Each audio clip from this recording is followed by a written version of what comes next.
97.1. Good to have you as we move along. See, just a moment on NBA free agency. You made a point earlier. Pistons wanted some secondary guys. Mm-hmm. Damari Carroll, Danny Green. And to my knowledge, they didn't even get a meeting. No, they got a meeting with Green. Right. Or a phone call. That's my point. Yeah. He never flew here. Mm-mm. He never met. Yes. A little phone call. I mean, yippee. That's the equivalent of a telemarketer. The point is, Danny Green goes for $11 million back to the Spurs. And Damari Carroll, how someone paid him 4 years and $60 million, I have no idea. Yeah. But what the Pistons are at risk of doing is striking out.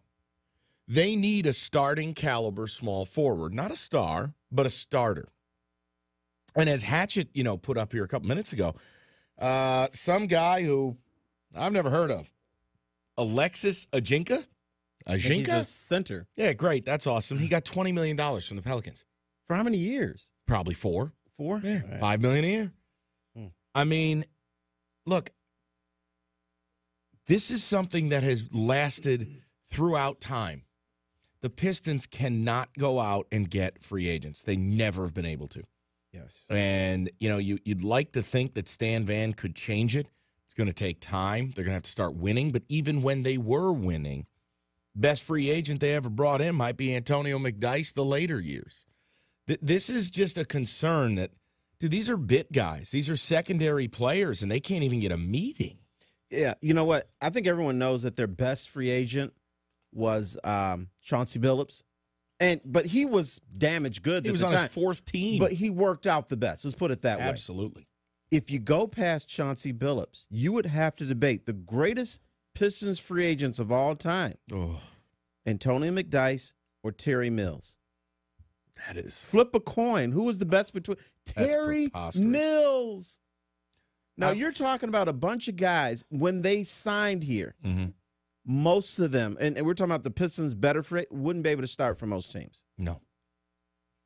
That's what So, Van Gundy's up against. What's your read on the situation? I mean, how is it going to play out? I mean, who's even out there who could play small forward for this team? Well, I thought maybe they would go after Dunleavy. He's signed. Done. Obviously the top 2 guys have gone. Okay.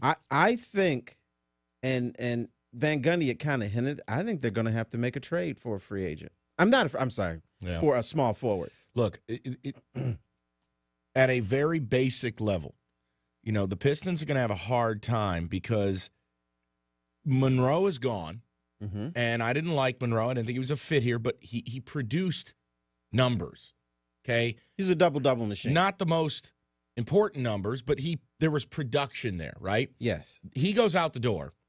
He gone. You don't know what you're getting from Ilyasova. You never can count on a rookie having a good year. See, they're going to have a hard time even being as good as last year.